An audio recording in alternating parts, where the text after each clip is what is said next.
In this video, I'm going to show you how to improve your own openings by using the database. Now, word of warning, this video may contain traces of my old chess games, and it's not for the faint of heart. So you have been warned. Let's have a look. So just a bit of context then. So what I've done, I've played a load of chess games in live chess, lead chess, however it's pronounced. And what I'm going to do, I'm going to look at the master database, I'm going to look at the live chess normal database, and I'm going to look at my own database with my own player in it. Is it going to click? Yeah, Benedictine is white. Okay, so I'm going to look at all three. I'm going to use all three. And what I have selected on the thing is I've discounted bullet. I've just included blitz, rapid, and classical. Now, context on my games, you haven't played chess for 2.5 years. I've played a smuttering of blitz games recently, just for, so get my eye back into it a little bit. But I've more or less completely forgot my openings.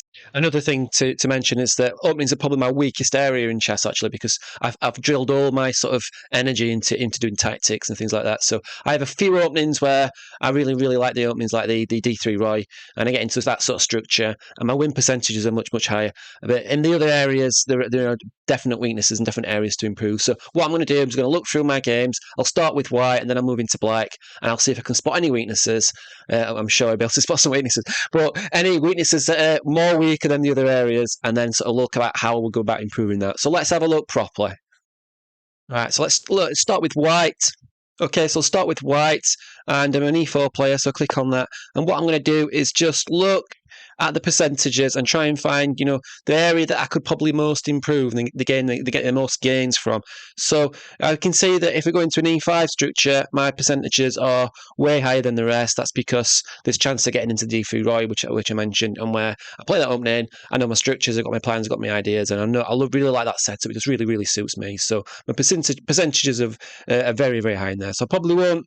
In order to improve, I could certainly go back and improve things in that area, but with 55%, and with everything else on the 40s, it makes sense to look at the other areas. So Sicilian, massive area of Sicilian. I'm not going to touch that in this video, but 43%, that could be working on. And the French, it's not a surprise. It's a particular weakness, a particularly hateful opening that I really don't like playing against. So 41% there. So it's getting down to sort of lower numbers of 41 for things like D6. Is still worth it, but I think we have to sort of tackle the French issue. So let's just click on the French. So what I'm seeing from this is over the course of my playing overboard games, I've never really liked playing against the French, and a lot of E4 players actually don't like playing against the French. And what I've done, I've studied different openings, and I've not found the quite right approach to it. But looking at this, I had a quick look at this earlier actually. So something fairly interesting pops up from my point of view. Well, let's have a look. Let's go into the standard lines. So we get into this position, and I've tried, as you can see, even from these sort of blitz games and so on, different approaches. And actually, of all the approaches, when I actually tried the advanced setup here, this is actually coming back as significantly higher than the rest. Now, before I had a quick look at this before I just did this video, and I actually thought I'll be better in the exchange lines, because what I think with the exchange, I think let's just go into the exchange, right? And then, let's make the game as boring as possible, right? Because the French players play D6, right? So I go into the exchange sometimes, and but what I tend to do is that over push. I think that's one of the difficulties when you go into the exchange lines. Is it's drawish in nature. The structure's fairly, not much to it. Sometimes symmetrical structures, and you can over push, and that's one thing that perhaps I've done here. So, and actually, the E5 lines here going into the advanced French, I'm actually much better than I thought, 52%, and that's picking the percentage way up, based on the 41, which it was originally, was it? So going into the advanced is definitely worth looking at, because in this position, I've got to be happy with this setup, really. From something that looks like a particular weakness. So the surprise conclusion from that actually is that if I was thinking of coming back to playing chess again, then playing the advanced French and looking through those lines again and brushing up on that, it is a potential for me to move forward in the French. So let's look at something else. So I've gone back to the position after E4, and I think it's a bit remiss for me if I don't go into the perk setup. So, this looks pretty damn awful, so click on that. I did tell you to, you were warned there. So let's have a look at what the hell's going on in this position. So, yeah, so let's take the top one. Now, we're getting down to not many games here, but let's just take the top move order, the one that's the most frequent. I'll just click on that. This is what masters play. Your knight f6 main line, because I don't know. I have no idea. Right, so let's have a look. Knight f6 on the board, and then where do I go wrong from here then? So knight c3, fine. Just check that that is what I'll do then is check that masters are playing knight c3 in this position, which I imagine they do. Yeah. Okay. So I'm using like my games and I'm looking at what the masters play basically. That's one way to do it.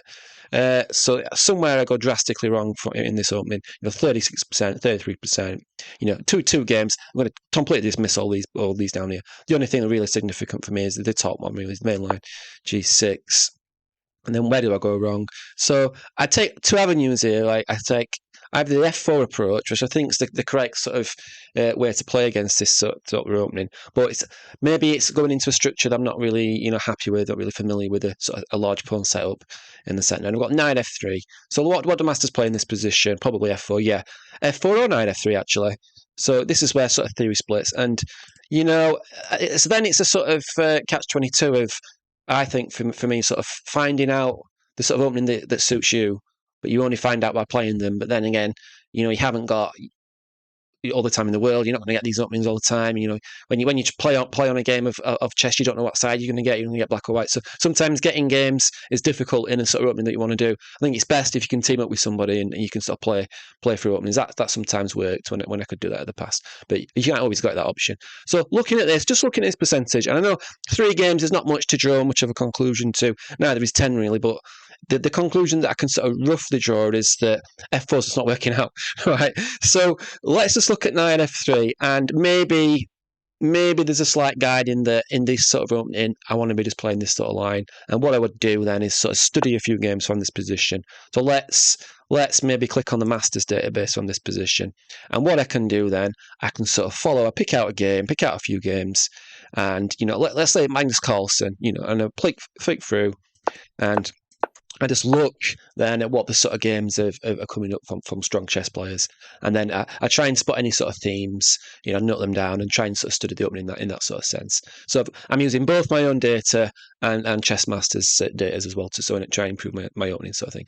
So that's 2 things I've picked up from the white. Advanced French, something to look at, and this perk setup, maybe not playing the 3-pawn position, but the data is a bit small to really judge off that one, but it certainly looks that way from that instance. Okay, so let's look at black. Let's see if we can learn anything from the black point of view. So what I've done is I've switched it around from white to black. I'm just looking at the percentages, right? And, I'm not happy as black in any sort of opening, really. I've not really sort of settled as to what, it's a bit late now, but what we're sort of playing as black. I sort of play around with ideas and play around with different openings and never really been sort of comfortable in any sort of setup, if I'm really honest. So 45% against e4, which is probably quite normal, really, as a black player. But it dips to 42% as against d4. And then we're dropping off the scale a little bit with c4 and knight f3 ideas. So let's just look at d4 probably. You could do with some work in that area slightly on e4. And, depending on what the opening setup, obviously I'm fairly split here, like I said, between the Queen's Gambit decline sorts of setups that I've been playing, which 38% is pretty damn awful, right? Or I played a little time with the Benoni setup, so with knight f6, which is better actually. So, let's have a click. Let's see what the hell's going wrong with d5. Like everything, I think, by the looks of it. This is depressing. so let's go have a look at. Let's look at go into Queen's Gambit area then. So 38% win percentage. Yeah, this is not looking great, is it? Really, it's really not. So let's just have a flick through and just see if we can sort of point any sort of weaknesses or any strengths out that's coming out of it. So. Yeah, we're going knight c3, knight f3. Let's just follow the top move and see what's going wrong. And things are picking up here, look, really. When we get into this sort of setup, actually, Queen's Gambit decline, 48%. That's fine. So it's before that. So maybe it's not the Queen's Gambit setup that I'm really struggling with then. So is it the other moves? Let's have a look. So knight f3, things like that. This is getting a bit off the track here on 7 moves and things like that. And this is looking awful. Okay, but that's me playing e5. I'm probably just messing around with that one. Yeah, okay. So what can I learn from this? And actually, not that much. I'm not that great at playing black's d4. Knight c3. Let's just follow the lines and see where we get. Okay, so yeah, you see, this is where the databases sort of tell you when you narrow down and you're drilling down to the databases, you're getting normal sort of percentages coming up here. So that things are not particularly learning anything by looking at this. So let's get back and look at the E4. Right, so I'll put E4 on the board and I'll put E5 on the board, and we'll see what we get.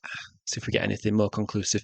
But, inconclusive is, not conclusive. But anyway, let's look. So, knight F3, let's go into the main line position. So, yeah, again, this is sort of much of a muchness, really. There's not much going on. Now, this is where it does get interesting, look, because I play against the Italian. I've got more data to go on now. I've got 100 and odd games in the top, 186, 118. So there's more data, there's more sort of things you can sort of pull from that.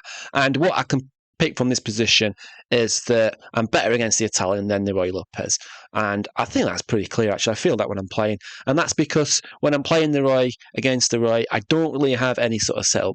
It's me playing chess for 8 years, and against the Roy Lopez, against E5, I've no particular opening. So I told you that I focus on tactics, right? So, yeah, so definitely if I was going to come back to chess again, I would need to know what the hell to do against this, basically main line opening of whites. So things that I have tried is the A6, pushing A6 straight away setup, which can lead into the exchange, and that doesn't go down very well. What goes better is when I play this Cozio setup, and what I do then is play the Cozio setup and fianchetto. And what I did with this, because I like to play the Roy as white, I immediately like to cut out the F5 square, and I know that is why I want to be getting a knight on F5. So immediately I cut out the knight on F5, and I play something a little bit unusual that's not going into sort of more main lines sort of setup. So that's actually still looking awful, but it's what I had in mind. But let's have a look. So what can I do in this position? Right, so really learn how to play would help. Like what Master's doing in this position. Yeah, so I'm just playing the opening probably all right, but I've probably not got, middle game ideas. I have got middle game ideas, I actually have, so I'm not really sure. And then we're losing the track a little bit because we're going under 10 games. Oh, no, we are 16. So from this position, if I get into this position, actually, it's not too bad. I think, therefore, what I've found is when white deviates from this sort of setup, maybe plays an early d4, actually, I sort of struggle with that a little bit. So this is 42%, 40%. It's not great, but it's not falling off a cliff like previously. Let's just play through a game and dare even play through a real game. It's one that I lose. Let's click on this one. Right, and see what the hell's going wrong. And what I could do then is see what Masters are doing, and I'm pretty sure this is a similar sort of setup so far. So maybe no game found. Oh no, okay, maybe not. Let's go back. Right, okay, so what do I play in this position?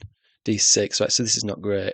Yeah, maybe pushing D5 in middle. So things like that, what I'm doing then is I'm looking at my weaknesses and I'm comparing to the, the Masters databases. And what I'm playing in this position is not D5, which is what Master would play. A standard move, in this sort of setup, playing D5. But maybe I'm playing this a little bit coyly, playing D6, and which is not good. Like, because if no games in the database, it's not good. So, okay, so what I do from this point is pick a player. Let's go this one, Boris Spassky, and we can have a look how Spassky sort of handle this position. I'll pick one where he wins, which is useful, and then just sort of flick through the position, really. And what I'm doing then is getting a general idea of this sort of player. And what I would do is I'd pick out 5 or 6 games from this position and I'd try and learn from that and pick up some themes and ideas. Okay, so I think that's all I'm going to say today, actually, because I'm going to the pub, so I want to wrap up and get off. So, yeah, so what I do, quick conclusion is, sometimes there is no definite conclusions. Sometimes you have to drill down into the openings and you'll really sort of play around with the database. It's not immediately apparent just by looking at the initial percentage, what's going wrong and what's going right. That's one thing to bear in mind. Another thing to bear in mind is, when I have, like with the French stuff, that's actually surprising to me today. I've looked at something like that and I'm thinking, well, actually, I'm better in one opening. But when you look at the data is very clear. Not masses of games to go from. So what I really want to be doing is looking at my over the board games, and sort of when I were playing over the board, I'd sort of look at those dams because there's the quality games. This is not the quality games, the online stuff. I always play this when I'm, just flicking on my phone and people talking to me, and I'm on the train, on the bus, I'm in the pub and stuff like that. So they're not quality, but you can still use the data. So yeah, so white opening's pretty good. I can deal with the French issue. The perk, I sort of found a way that maybe could look into that. And then, black's a complete mess. So I need probably a bit of a overhaul. But actually, the Queen's Gambit declined seems fairly good. So yes, what I'd do, I'd draw the conclusions, and what I would do is I'd start with the most important things. I'd look where the most loss is coming from, and I'd start there. I wouldn't start on some obscure opening that I lost 3 games on. That I've only ever played 3 games at 2,000. I'd start with the most popular and I'd work my way down. Okay, so that's enough of that. I'm off. Take care. Hope you enjoy the video.